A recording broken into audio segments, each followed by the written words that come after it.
Saludos a todos, muy buenas y bienvenidos a Madridismo al Día.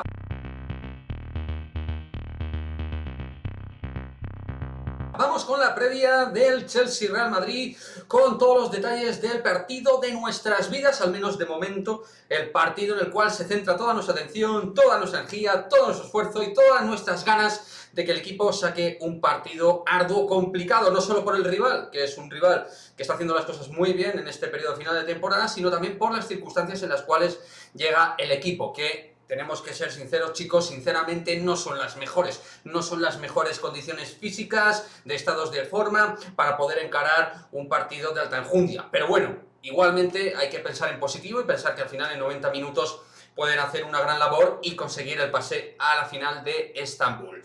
Como digo, vamos con la previa, y una previa que estaba marcada por varias noticias, con tres nombres, cuatro podríamos decir concretamente, en torno al Real Madrid, que son Marcelo, Sergio Ramos, Ferland Mendy y Fede Valverde. En el caso de Marcelo, se ha presentado el titular de la mesa electoral, por lo cual él podrá viajar durante el paso de las siguientes horas. El día de mañana podrá viajar con el equipo en un jet privado. En el caso de Sergio Ramos y Mendy, entran en convocatoria, tal y como pusimos en nuestra cuenta de Instagram, al igual que en última hora Fede Valverde, que era la última hora, pero ultimísima, es decir, se le ha hecho la prueba y justo al avión.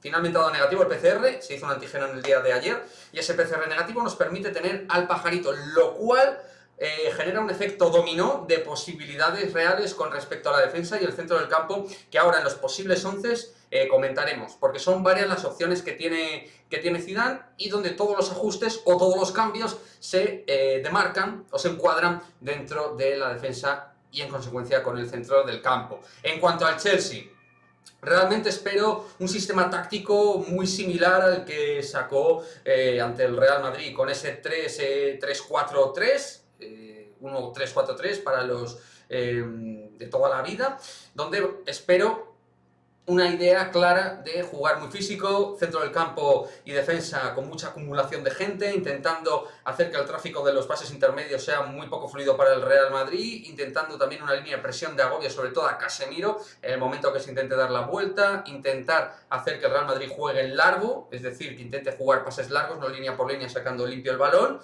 Y a partir de ahí nosotros vamos a ver también cómo ajustamos eso. Creo que el Madrid también, si tiene la precisión y la cabeza para jugar en largo de manera concreta, también puede generar problemas. No todo tiene que ser, digamos, pasar por el centro del campo, entre líneas, asociaciones cortas. Tiene que haber mucho movimiento sin balón. Va a ser un partido donde ellos nos van a agobiar, donde ellos nos van a dejar respirar por momentos, y en ese 3-4-3 ahora comentaremos cuáles son las posibilidades también de Thomas Tuchel, pero tampoco veo yo que vaya a hacer muchos cambios con respecto al partido de Valdebebas, ¿eh? No creo que vaya a haber muchísimos cambios, como mucho veo una permuta, realmente, no una o dos, pero sobre todo una.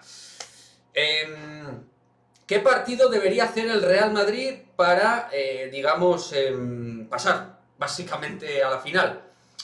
Creo que el Madrid, primero, lo de Perogrullo, no perder balones en propio campo, y sobre todo, a nivel táctico, los pases entre líneas y la movilidad de los Pulisic, Werner, Mason Mount, ahí como los centrales salgan. La presión tiene que ser muy equidistante. Lo que vimos en la ida es que iban los delanteros, los medios se quedaban, los defensas también, o los medios hacían una press media, los defensas... Se habilitaban muchos huecos porque la presión era desconexa, era muy desconectada entre líneas. Esto facilitaba que el Chelsea pudiera sacar el balón, que Kanté pudiera meterse entre líneas y poder jugar fluido. Si empezamos a presionar no poco, es decir, yo prefiero que el equipo, si decide un press bajo, todo el equipo haga un press bajo, pero lo que no puede hacer es unos ir a presionar, otros quedarse, otros hacer el amago de ir. No, tiene que haber una coherencia táctica a nivel posicional, porque si no el Chelsea es un equipo que lo aprovecha muy bien, porque tiene mucha velocidad y gente que conduce rapidísimo el balón. Lo dicho, Timo Werner, Pulisic, Mason Mount, que probablemente sean los titulares. Algunos hablan de que Oliver Giroud salga. Yo creo que va a apostar otra vez por este perfil de atacantes, e incluso creo que los puede repetir. Podría entrar un Ziyech, por ejemplo, de titular. Sí, podría ser. Ok, Havertz también, el futbolista alemán, que marcó además este último fin de semana. bueno, puede hacer distintas alineaciones perdón, dentro de lo que es la parcela ofensiva. Pero bueno, vamos a dejarnos de rollos, vamos a dejarnos de historias y más allá de la presión, la velocidad con la que saquemos el balón y las no pérdidas en nuestro campo, que son algunas de las claves por las cuales se circunscribe a nivel táctico el partido, vamos con los posibles 11. En el caso del Chelsea, apuesto por Mendy en portería, defensa. En principio, Christensen, Thiago Silva, Rudiger, repetiría Azpilicueta como carrilero largo. Si no, la otra opción sería la B, poner a Azpilicueta donde Christensen y poner a James Reed en el extremo derecho, ese carril largo. Jorginho y Kante repiten, Kovacic no vuelve a estar, Chilwell claramente en el izquierdo. Y arriba creo que va a repetir con Pulisic, Werner y Mason Mount. Este último, el jugador más importante. Pudiera ser, por ejemplo, que Kai Havertz entrara por Timo Werner. Esto tampoco sería descabellado. Y Pulisic marcó en la ida, creo que va a volver a apostar por el norteamericano. Creo que va a apostar por él. Fue de los mejores, hizo un muy buen partido. Para mí, con Kanté, fue de lo más activo del equipo arriba. Y en general, por lo tanto, yo creo que repetirá con Pulisic. Este 3-4-3 creo que será el que saque con ese par de dudas que podemos marcar dentro del 11. Dudas y tela también tiene el 11 del Real Madrid, con Thibaut Courtois y defensa, como os señalo, con 4, que serían Valverde. Creo que Valverde va a ser titular. Ahora hablaremos de por qué pienso que unos van a ser titulares y otros no. Tiene que ver con una cuestión muy sencilla, ahora lo comento. Valverde, Nacho, Militao. Creo que va a responder Zidane con Nacho y Militao en el centro de la defensa, porque es de sentido común repetir con la defensa que te ha funcionado bien en Champions, sin Varane en el campo y pensando que la otra opción es Ramos, que lleva 3 meses sin ser titular en un partido.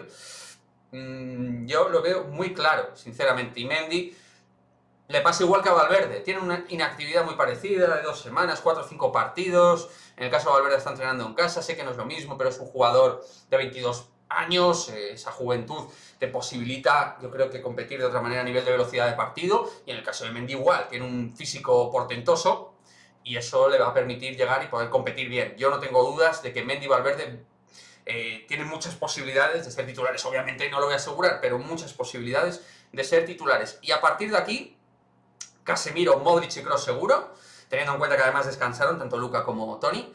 Y arriba, Asensio, Benzema y Eden Hazard. La otra opción sería Vinicius, pero al final le pide Hazard. Luego te dará 60-70 minutos, el partido Vinicius seguro que va a tener opciones, sobre todo si el Madrid se adelanta, conseguimos, es muy importante marcar primero, ellos generarle desajustes posicionales, hacer que no sean tan rígidos. Si conseguimos eso, ahí Vinicius va a aprovechar una línea de espacio, pero creo que el Chelsea nos va a poner el partido, digamos, muy encallado dentro de su propio campo, no va a dejar facilidades para las conexiones, asociaciones. Vinicius le vimos que no podía correr frente al Chelsea. Creo que Hazard, si está bien y puede competir frente a su ex equipo, es muy importante que se pueda asociar por banda con Mendy, pero sobre todo con Benzema, Kroos, ahí generar interrelaciones de espacios de 3, 4, 5 metros en pase y jugar rápido, pero posibilitando conexiones y conectividad entre los atacantes. Por lo tanto, no sé cómo lo veis, chavales, estos son los 11 por los cuales apuesto. No hay muchas variaciones en el caso del Chelsea. En el caso del Madrid, obligadas algunas y otras creo que necesarias. No descarto tampoco que en el caso del juegue Ramos titular, que es lo que está apostando la prensa, pones a Ramos con Eder Militao, Nacho en el lateral, Mendy en el lateral izquierdo y jugar con 4 mediocampistas con Valverde, Casemiro, Modric y Kroos y arriba Benzema y Hazard. Esa sería la otra opción, pero si el Madrid, yo no veo 3 centrales en este partido, creo que Zidane va a jugar con 2. Tened en cuenta también que hay que buscar el gol, ¿vale? Entonces, bueno, quizás la opción de jugar con 3 atacantes sea más útil para buscar el gol, no lo sé. Pero, o bien, vamos a jugar con un 4-3-3 o un 4-4-2. Casi que descarto el 5-3-2, casi que lo descarto. Pero bueno, esto al final son hipótesis, esto es la previa, estos son los posibles 11. A partir de mañana veremos cuáles son los elegidos para la gloria. Zinedine Zidane, ¿a quién elegirá? Lo veremos. Deja tu comentario, suscríbete, nos vemos en el próximo vídeo. Adiós.